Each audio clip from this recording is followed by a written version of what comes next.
Hey there, good to see you again. So today we're talking about something that could have a major impact on your finances, especially if you own a home or thinking about selling one. President Trump just said he's considering getting rid of the capital gains tax on house sales. That's a big deal. And if you're a homeowner or someone hoping to become one soon, this could affect you more than you think. Now here's something a lot of folks might not realize. Under current law, if you sell your home and make a profit, you can exclude up to $250,000 of that gain if you're single, or $500,000 if you're married. But those numbers haven't changed since 1997. Home prices have more than doubled since then, but those limits have stayed exactly the same. That means more and more people are starting to owe taxes when they sell their homes, especially in places like California or New York. And guess what? That tax bill can sneak up on people. You might have bought a modest home 20 or 30 years ago, but thanks to rising prices, you could be looking at a six-figure profit now and possibly a six-figure tax problem. So yeah, there's a reason this topic is suddenly back in the spotlight. And before we really get into it, I'd love to hear your thoughts. Have you ever thought about selling your home but felt stuck because of taxes or other costs? Or do you know someone who's in that situation? Drop a comment below, even if it's just a simple yes or no. I think it's something a lot of people are quietly dealing with. And while you're here, if you enjoy calm, clear explanations like this, consider subscribing. It helps more than you know. So let's start with what Trump actually said. He mentioned this during a meeting in the Oval Office, saying the administration is thinking about no tax on capital gains on houses. That's not just a passing comment. It came right after he signed off on a bill that already added new tax breaks for tipped wages and car loans. So this seems like it's part of a bigger plan.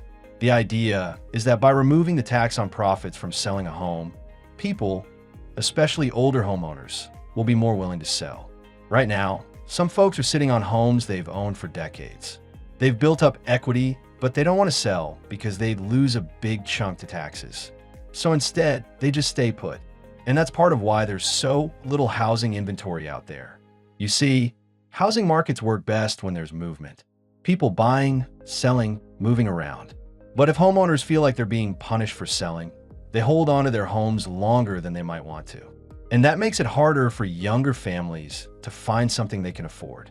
So then, from the administration's perspective, removing the tax is like unclogging a drain. You get more homes on the market, prices maybe even settle down a bit, and buyers have more choices.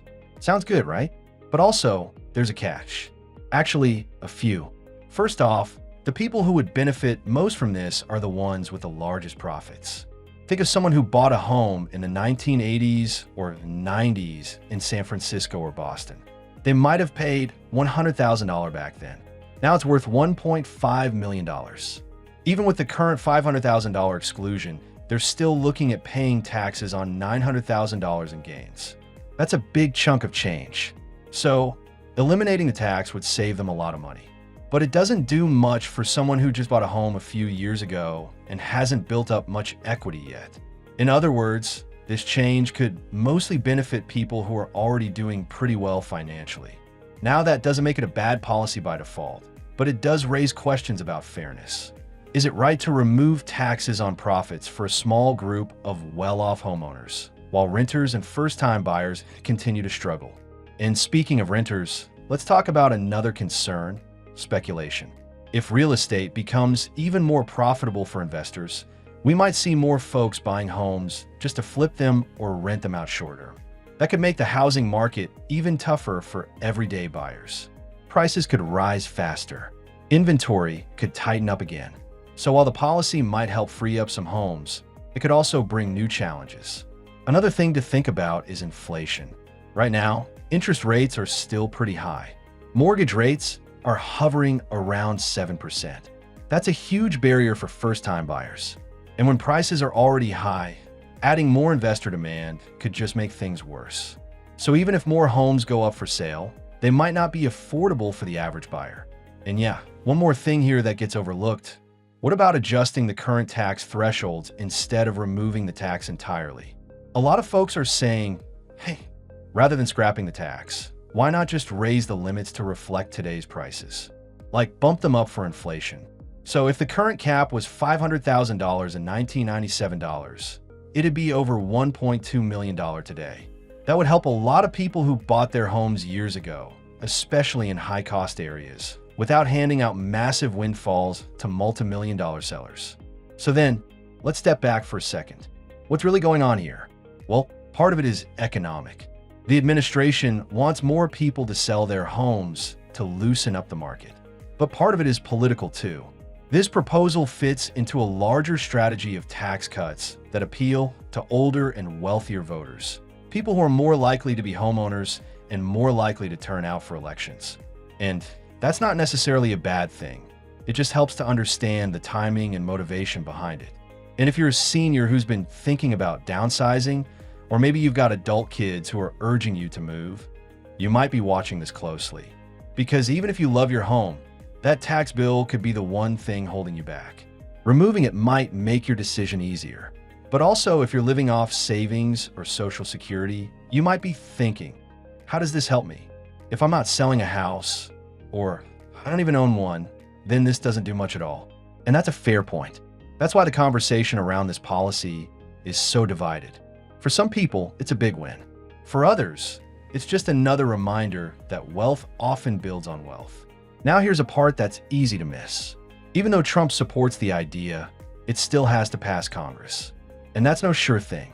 The No Tax on Home Sales Act has been introduced by Representative Marjorie Taylor Greene, but it hasn't made it through either chamber yet. And even some Republicans are worried about how much it would cost. The last tax bill already added over $3 trillion to the debt, and this one could add even more. Fiscal conservatives, especially those who are focused on balancing the budget, may not be thrilled about that. So we'll have to wait and see whether this proposal gains traction or if it becomes more of a political talking point than an actual law. Still, the fact that it's being discussed at all tells us something. The housing market is broken in ways that run deep, and policies like this, even if they don't pass, signal where the political winds are blowing. It also raises a bigger question. Should tax policy reward people for holding on to assets for decades? Or should it help people trying to get a foot in the door for the first time? That's not just a financial question, it's a values one.